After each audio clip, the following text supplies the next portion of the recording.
Hi, I'm Helen from Heritage Organic Seeds, and today we're going to be sowing the Calabrese that we received in our February subscription box.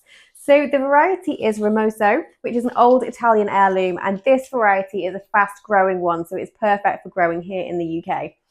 So as always, we're going to bring our compost indoors first before sowing. That's just to warm it up, bring it to room temperature, because we don't want to be sowing our seeds into freezing cold, wet, soggy compost. So if we bring that to room temperature, it will just help give the seeds a good start. So as always, we have our instructions that has the information about each variety, and on the back of each insert there is the sowing instructions for that particular variety.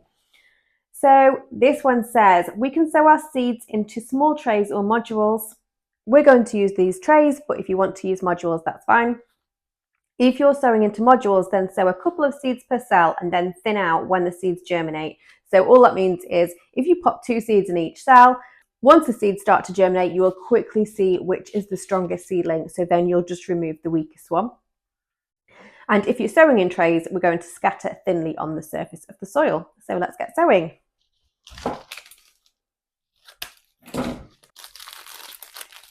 So these seeds are not too small, so they're a lot easier to handle, as you can see. So I'll just make sure my soil is nice and even, and then scatter just thinly, not too close and not too many. I think that's enough, to be honest. I don't know if you can just see them on the surface of the soil there. So we're going to cover it with a thin layer of compost.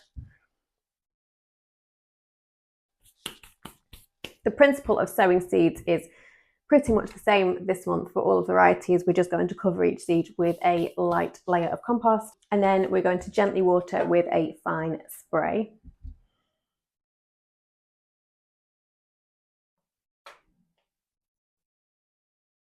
So we don't want to oversaturate the soil, we just want to give that little bit of moisture so that the seeds can burst into life. So now we're going to keep that tray at around about 13 degrees. So you could pop these into the greenhouse to germinate. It will take a little bit longer if you do that.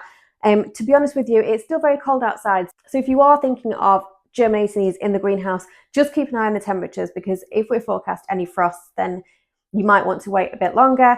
What I'm going to do is let these germinate indoors. So I know it's about 13 degrees and it's probably a bit warmer than that indoors, but it will just speed up the germination for us. And then once those seeds germinate, I'll just pop those into the greenhouse outside.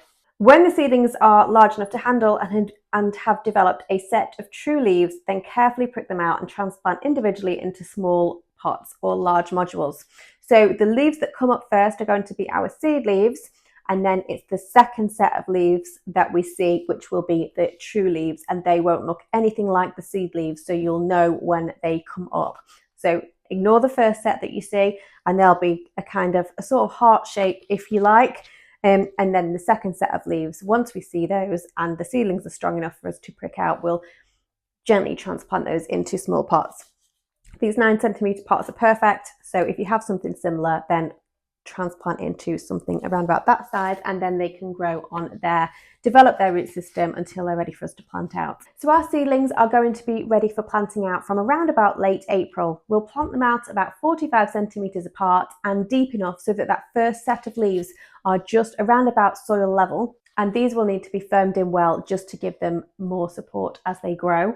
And as with any seedling, we always recommend hardening off your little plants before you plant them into their final growing positions. And that just helps them get used to being outside in the elements, because if they're nice and safe and tucked up in your greenhouse, they're probably not experiencing the big fluctuations in temperatures. They probably don't have any experience of wind. So if you harden them off, they just get used to those different elements, and then it won't inhibit their growth too much. Now, as we know, the Calabrese is from the Brassica family, and the pigeons love them. So we're going to cover our plants with some netting to protect them from the pigeons so that they can't nibble our lovely plants before they've had a chance to grow. And the netting will also help to prevent the cabbage white butterflies getting to them as well.